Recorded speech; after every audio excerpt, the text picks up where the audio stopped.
To get the girl's body, I had an idea. I scraped off the date from an old check and rewrote it for that day. Then I carefully peeled off the printed name and replaced it with the one I prepared. But that wasn't perfect enough. I took out a plane model soaked in water and slowly removed the airline's logo. I stuck it onto the bottom left of the check. In that moment, a flawless company-issued employee check was complete. When I first brought it to the counter, my heart was pounding in my throat. You have the most beautiful eyes I have ever seen.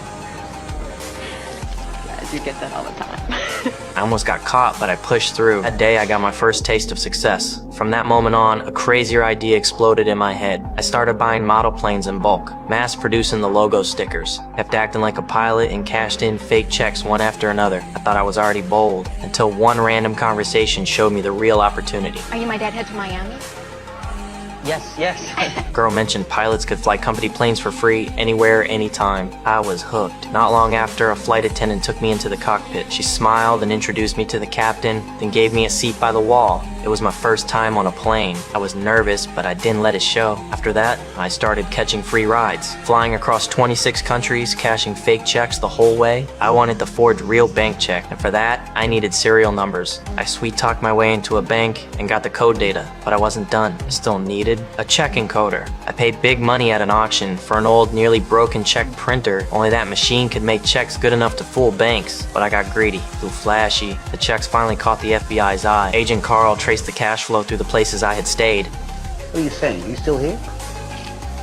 201. He was getting closer. That day I was packing in my room when there was a knock at the door. Carl burst in. The room looked empty, except for faint water sounds from the bathroom. He grew alert, shouted at the door for me to come out. I opened it slowly. You're late, all right? My name's Alan, Barry Allen, United States Secret Service. Your boy just tried to... Smiling calmly while my mind raced for an exit. He asked for my ID. I acted compliant and handed him my wallet. Right then, I pointed outside. Carl glanced out. Someone was being put in a police car. He slipped out the door and vanished into the crowd. He'd never seen my real face. He had to believe me. By the time he sensed something was off and checked the wallet, it only had useless cards inside. He ran to the window, but I was already gone. That was our first face-off, and clearly, I won. He lost. Oh, God damn it!